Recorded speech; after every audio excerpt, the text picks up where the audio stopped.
It's time I talk about that new Monsterverse teaser for Godzilla vs. Kong 2, The New Empire. Though I really wouldn't define it as a teaser, it's more of a single image. But what can we discern from this image?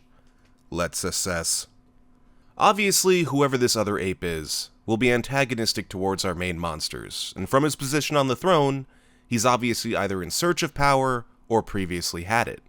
We can see that from the remains on the floor, that he either has killed species similar to Godzilla and Kong, or plans to. Now, knowing the writing for this series, you'd assume this ape will be dropped in out of fucking nowhere to call out Godzilla and Kong. However, it could be the case that this image isn't from the present, but from the distant past. It could be that this ape is the last one standing after the initial brawl that littered the Kong throne room with corpses. Obviously, it would take some sort of social structure for the ape community to come together and build this throne room, assuming the apes were the ones who built it. A social structure implies a hierarchy, and the title of the upcoming film refers to an empire. Now, the assumption has always been that Kong is a descendant of the ruling hierarchy, being that he's referred to as the king. However, wouldn't it be more interesting if Kong's family was just another member of the monkey court, driven to the surface by this new ape, who may be the former or even true ruler of the giant monkeys?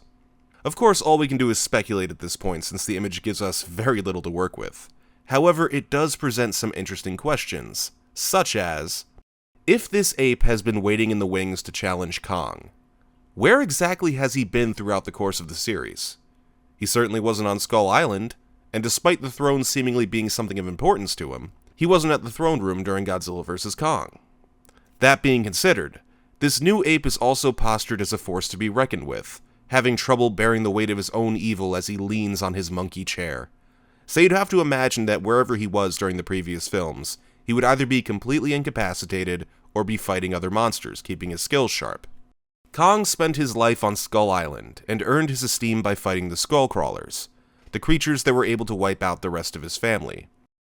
Considering that, if this new ape were to be a threat to Kong, God knows where he's been XP farming. The only place that produces enemies like that would be the Hollow Earth, whose true scale we've only touched the surface of. What I will say is that if we wanted to portray this new ape as a realistic threat to the axe-wielding monkey we've come to know and love, it probably would have been more effective to give him a weapon even grander in size than Kong's axe. I mean, they introduced the concept, may as well build off it. Personally, I'd have gone with a spear. We've already demonstrated apes understand how to throw javelins, so it wouldn't be a far cry to assume they may be able to craft one.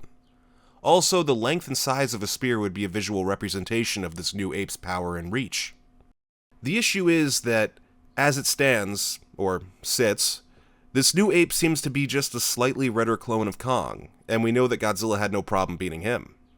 Sure, he looks more orangutan-like, but it leaves him looking more wiry than beefy. I mean, look at how thin those arms are. Anyway, in order for this ape to be a threat to Godzilla and Kong combined, he must have some reason why we'd see him as formidable.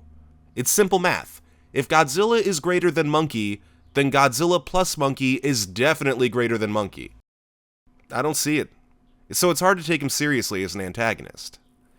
This worries me because the only other idea I can surmise from this introduction of brethren species is that this new ape would be a relative of Kong's, who shares a different temperament but would eventually wind up being brought back to Kong's side. Maybe he'll be like the Darth Vader of the series, introduced as a villain gunning after our heroes until we realize he has a familial connection that winds up undoing his programming and bringing back the light within, thought long since extinguished. That would be a terrible fucking idea. Coming off a movie that was marketed as a cage match, where our two warring parties wind up teaming up to defeat a greater threat, I really don't want to see another cage match set up only to ultimately be undone by a truce. I don't want everyone to be friends in the end. Bores me to tears. I want stakes, consequences, and loss.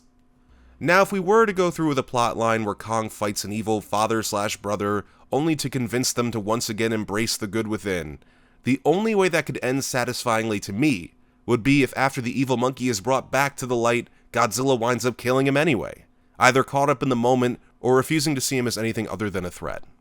Through the death of this relative, the old rivalry between Kong and Godzilla would be reignited, and that would lead into a third and final Godzilla vs. Kong film, one with more personal stakes and definitive ending.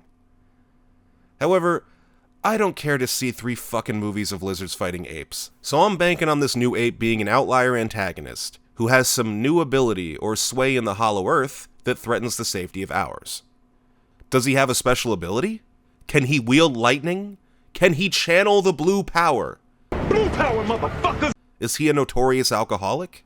Can he command skull crawlers like his own personal hunting dogs? Go get 'em, Blue! I'm thinking a familial or even special tie would be the best way to develop Kong. He's always been the most relatable of kaiju on a human level. Just think back to Peter Jackson's King Kong.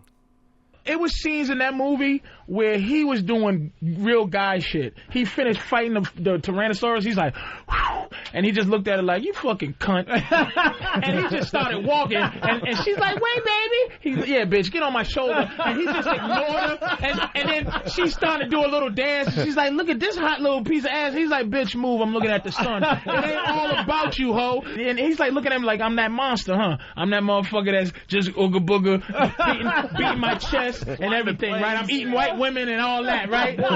And now it's all, and then he just started running. Do you remember King Kong Lives? Dude had heart problems and a pregnant wife, all the while dealing with the government. He's got real world shit to deal with. Yo, what if this new monkey came in and Monarch thought it would be a happy family reunion, but the new ape starts going buck wild and kills Gia? Oh man, that'd be a cool motivator for Kong. Killing the last of his true family to avenge his surrogate family? Kong can't perform the finishing blow, so Godzilla has to step in. At least that would give Godzilla something to do. You know, I think that's what bothers me most about this. I already get the vibe that this is going to be another Kong-centric film where Godzilla's just chilling in the ocean, waiting to be relevant. Granted, I only have this single image to work off of, but I know this franchise. This slippery motherfucker. I've been subjected to enough letdowns to see another snub to Godzilla's character well on the way. Let me guess, he'll be too busy recharging after the fight with Mechagodzilla to do anything until an hour into the film. Or he'll be overpowered by this new ape, because redder means better. You know, there is something else that's interesting about the title of this upcoming sequel. Godzilla x Kong, The New Empire. Not Godzilla vs. Kong. Godzilla x Kong. Now, this could be an insignificant detail, but why make the change in this instance, especially for a sequel? It's almost as if they don't want the expectation to be a rematch between our titular monsters, but more of a story that features them both. Where we last left these two, they had developed a truce, so I don't see why they'd have any reason to fight again unless prompted by outside forces. There have been a lot of plot blinders put on throughout this series that duck the healthy questioning of why certain events are taking place, so I hope that regardless of circumstance, the motivation for their next interaction will be properly explained and not just dropped in willy-nilly.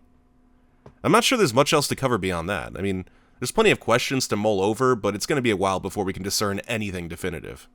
I've placed my wagers on those potential plot lines, so let's see if my instincts hold up. Until then, I'll just continue bisecting Kong Skull Island and wait for any updates.